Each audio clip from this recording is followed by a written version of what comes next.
Is-16 ta' Lulju huwa marbut mal-Madonna tal-Karmnu għaliex dakinhar tiġi ċċelebrata l-festa liturġika mad-dinja kollha.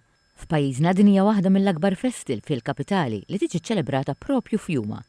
Din is-sena din iċ-ċelebrazzjoni ħabtet ma' avveniment ieħor mistenni li jsir kull sena u li tnaxxaq fil-kalendarju sajfi ta' dawn il-Gżejjer, The Isle of MTV.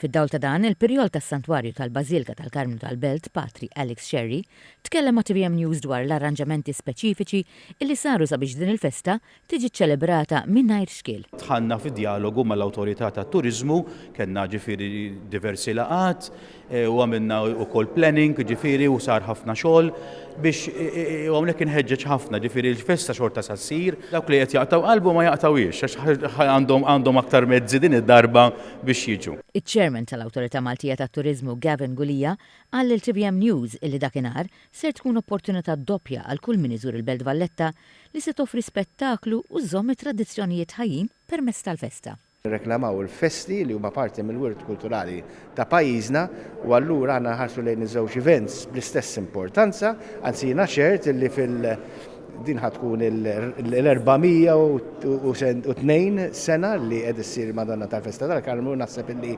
bil-permutation tal-MTV se tkun l-isbaħ waħda.